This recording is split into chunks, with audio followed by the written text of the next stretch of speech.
বিশেষ করে পীর নামে, পীরতন্ত্রের নামে যে ইসলাম প্রচার করা হয়েছে এই দেশে, একটা বানানো ইসলাম, যেমন তাহেরি ভাই করেছিল,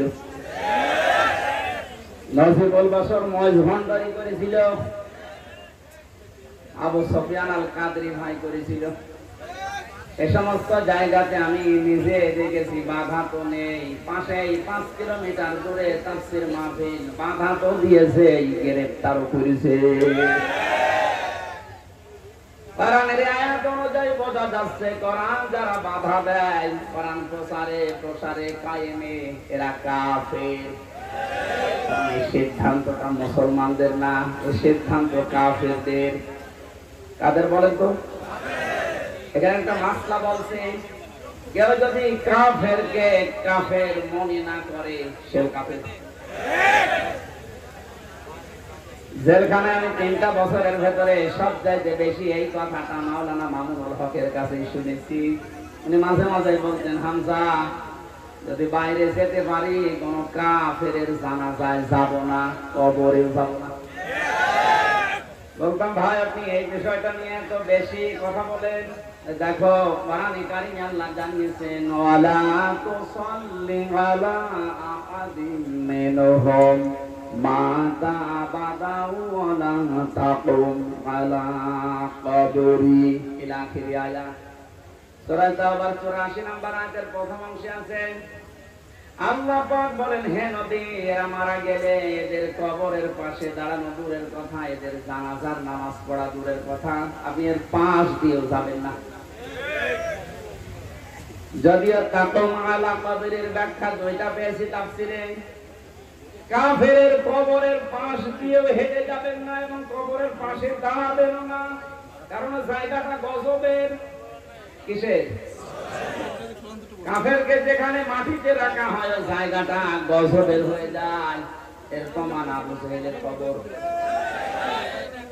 বদরের ময়দান দেখতে গিয়েছিলাম, যিনি আমার সাথে ছিল ওই দেশের, আমার বলছে এই যে বিশাল কবরস্থান, এটা সাহাবীদের 14 জন সাহাবী শহীদ হয়েছিল, এখানে সবাই আছে। পাশে বিশাল খেজুর বাগান, এই পাশে একটা গর্তের মতো কুয়ার মতো দেখালো যে এই জায়গায় 14 জন কাফেরকে, 70 জন কাফেরকে এক জায়গায় মাটি দেওয়া।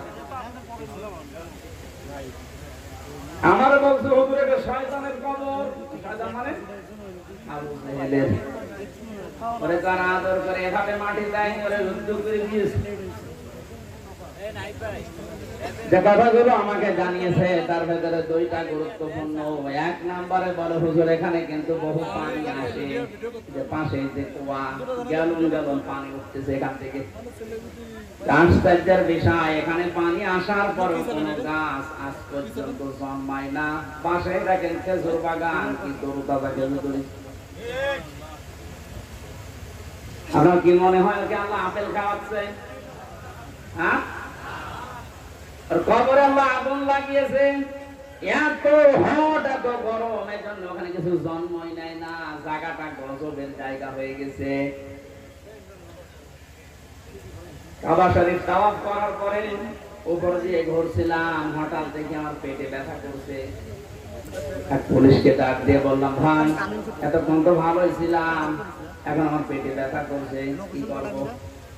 আমরা বলছে, হাজি ওর হজ্জা তাই না বিলা দোকান। ও হাজি দেশ কোথায়? আমি যে তুমি বাংলাদেশ, বাংলাদেশ থেকে এসেছি।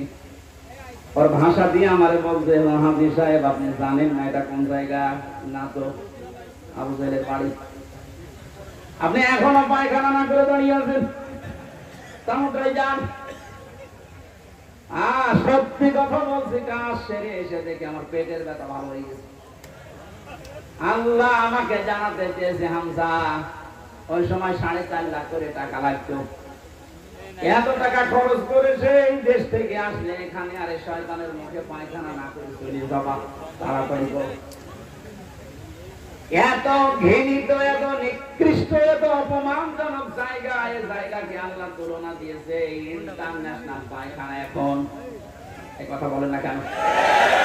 3টা কারণ পেয়েছি। 1 নম্বরে আবু জাহেল ছিল জুলুমকারী, জালেম। ও যে বহু এতিমের অন্যের সম্পদ জুলুম করে আত্মসাৎ করে ফাঁকি দিয়ে খেয়েছে, তার জীবন পড়লে পাবেন। 2 নম্বরে ছিল স্বৈরাচার। 3 নম্বরে মানুষটা পৃথিবীর সবচাইতে শ্রেষ্ঠ মানুষ মুহাম্মদুর রাসূলুল্লাহকে কষ্ট দিয়েছে। এই 3টা কারণ পড়েছি আমি তাফসীরে। কোরআনে কারীম জানিয়েছে ওয়াল্লাযীনা ইয়াউযুনা রাসূলাল্লাহি লাহুম আযাবুন আলীম। সূরা তাওবার 60 নম্বর আয়াতের শেষের দিকে আছে, আল্লাহ পাক বলেন যে মানুষগুলো দুনিয়াতে আমার রাসূলকে কষ্ট দিচ্ছে, দেবে। ইয়াউযুনা না দিয়ে আল্লাহ আযাব দিতে পারতেন, মাঝের শেখা দিয়ে অর্থ হয়ে যেত, কিন্তু আল্লাহ ইয়াউযুনা দিলেন কেন? বর্তমান, ভবিষ্যৎ, প্রেজেন্ট, ফিউচার, 2টা কাল নিয়ে শব্দটা গঠন করা। তাফসীরে কাবীর আল্লামা ফখরুদ্দীন রাজি রাহমাতুল্লাহ আলাইহি ব্যাখ্যায় লিখেছেন, এই এরপর কথা বলুন, এদিকে তাকান। মুফাসসির বলেন আল্লাহ পাক ইয়াউযুনা দেওয়ার পেছনে 7টা কারণ লিখেছে। আমি সবগুলো না বললেও একটা বলছি। তিনি যেহেতু কিয়ামত পর্যন্ত থাকবেন না, থাকবেন, উনি তো দুনিয়া থেকে বিদায় নিয়েছে, তাহলে ইয়াউযুনা দেওয়ার কারণ কি? প্রথম কারণ লিখেছে কিয়ামত পর্যন্ত রাসূলুল্লাহ থাকবে না, কিন্তু রাসূলুল্লাহর ওয়ারিসরা থাকবে। বিশ্বনবীকে কষ্ট দিলে যেমন আযাবুন আলীম এই ঘোষণা আছে, নবীর ওয়ারিসদেরকে কেউ যদি কষ্ট দেয়, মাস্ট বি আল্লাহ ওই রকম আযাবই কিয়ামত পর্যন্ত পাঠাতেই থাকবে।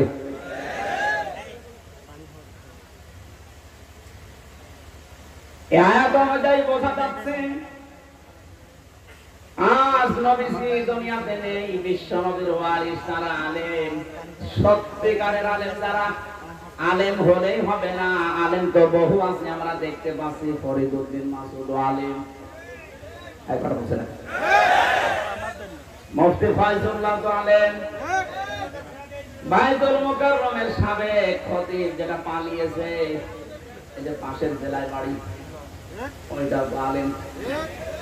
একটা রাষ্ট্র কত নিচে নামলে, কত দুর্নীতিগ্রস্ত হয়ে গেলে জাতীয় মসজিদের খতিব পর্যন্ত পালিয়ে যায়, বলেন তো?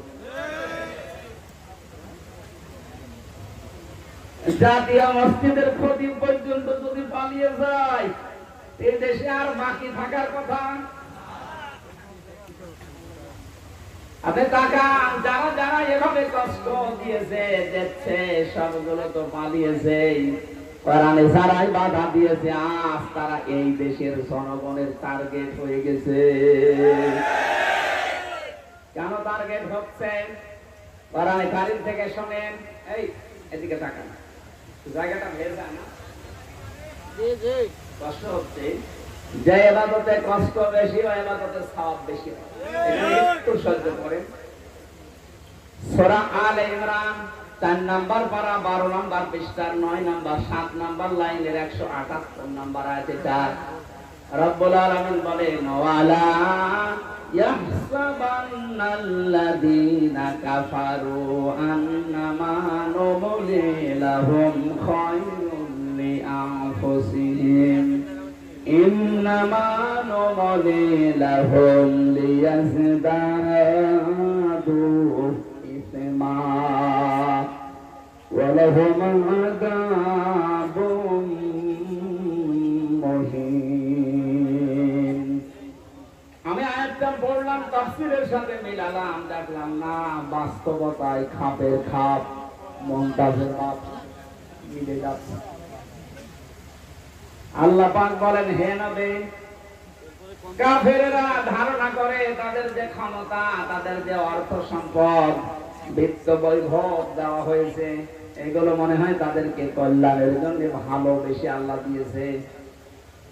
আপনি কখনো এটা মনে করবেন না কাফেরদেরকে আমি যা দিয়েছি একটা মঙ্গলের জন্য না, এ ক্ষমতার চেয়ারে বসিয়ে এদেরকে দিয়ে জুলুম করায়, অত্যাচার করায়, এই কারণে, কারণ যেন ওদের পাপের বোঝা পরিপূর্ণ হয়ে যায়। এদেশের জালেমদের অবস্থার দিকে তাকান তো, পাপের বোঝা পরিপূর্ণ হওয়ার পরে আল্লাহ কিন্তু ধরেছে। এই 15-16 বছর বহু মহারথী চেষ্টা করেছিলেন জালেমদের বিপক্ষে, এক চুলো নড়াতে পারে নাই। আপনি কি মনে করছেন বেরিয়ার হত্যায় কারো কোনো হাত ছিল না? সব এখন বের হচ্ছে। এখন তিনি স্বরাষ্ট্র মন্ত্রণালয়ের দায়িত্বে আছে, আজকে ঘোষণা দিয়েছে সব আমি বের করবো। এটা তার ফেরেশতা এসে ঘটায়নি।